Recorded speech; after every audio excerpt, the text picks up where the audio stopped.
Menduetkan Anies dengan Ketua Umum PSI Kaisang Pangarep.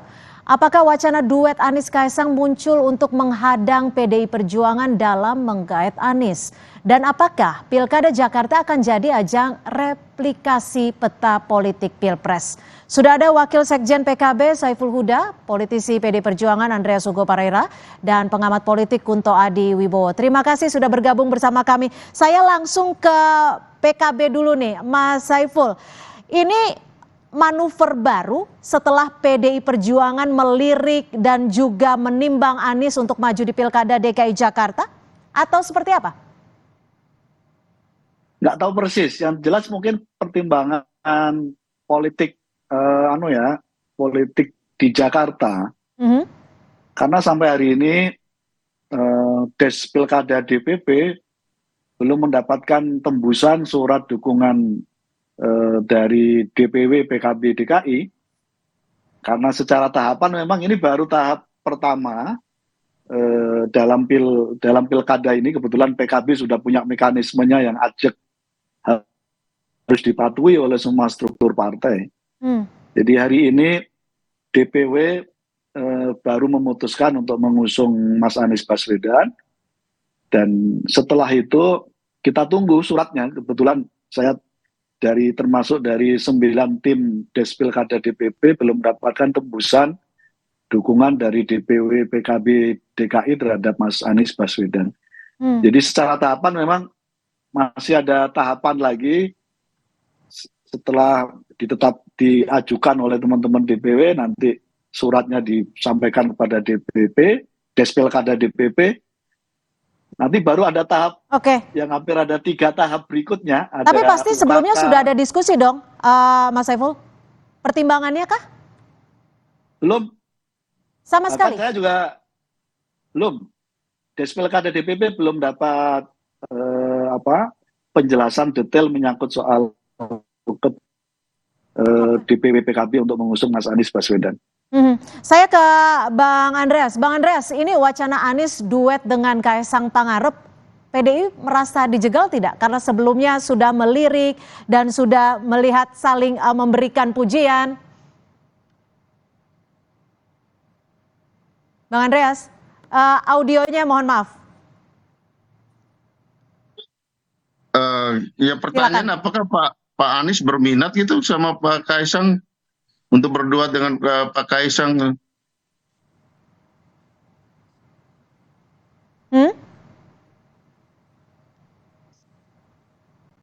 Bang Andreas?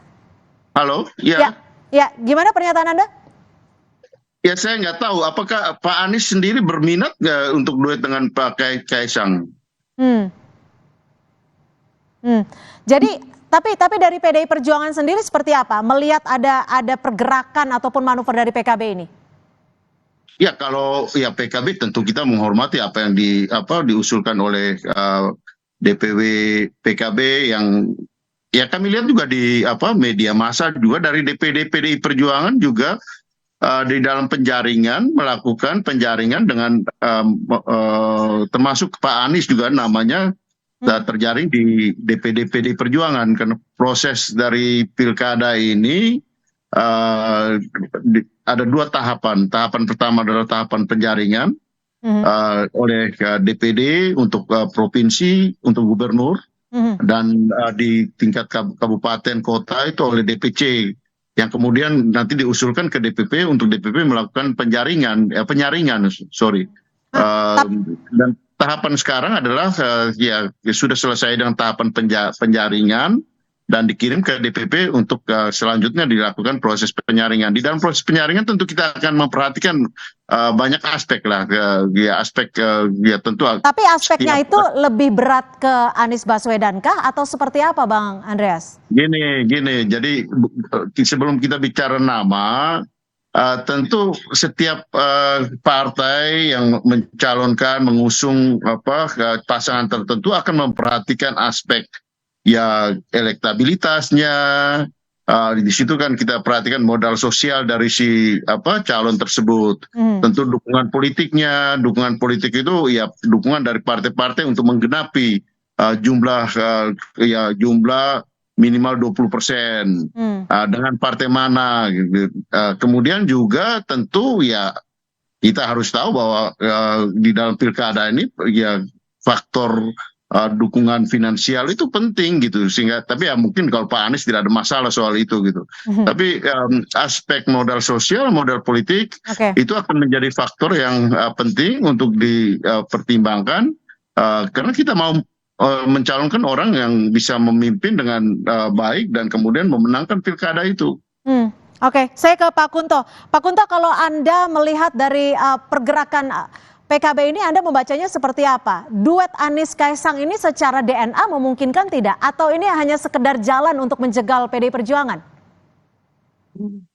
Ya, yang pertama saya apresiasi dengan pergerakannya PKB yang bisa menggocek gitu kan, kalau bahasa anak muda sekarang, punten Kang Saifuddha gitu, bisa menggocek konstelasi politik di Jakarta yang sampai sekarang adem ayem aja gitu kan, dengan paling tidak pergerakan PKB ini membuat banyak partai yang kemudian mengintensifkan komunikasi politiknya untuk membangun koalisi, karena catatannya di Jakarta tidak ada satupun partai yang bisa maju sendirian gitu Mbak.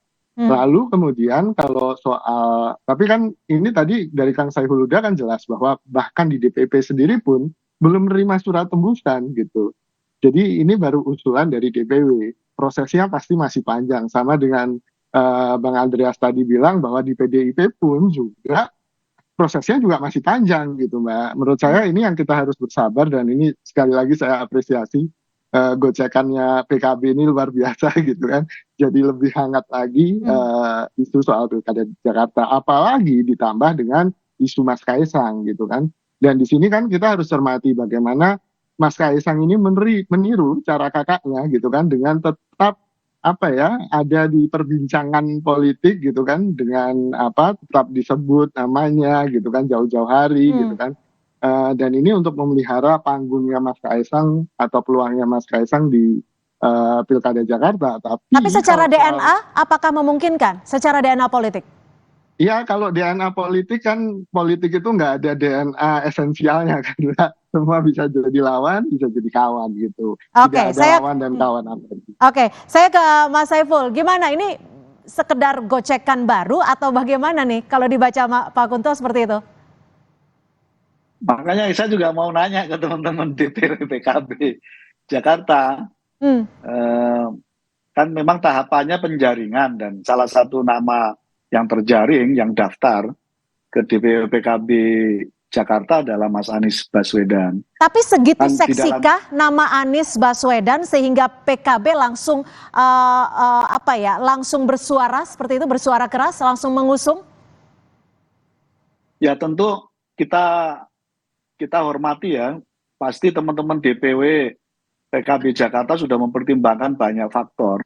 Tapi setahu saya memang simpatisan, kader dan pengurus PKB di DKI mengapresiasi prestasi Mas Anies 5 tahun jadi gubernur gitu, dan sampai hari ini popularitas, elektabilitas beliau juga tetap terjaga.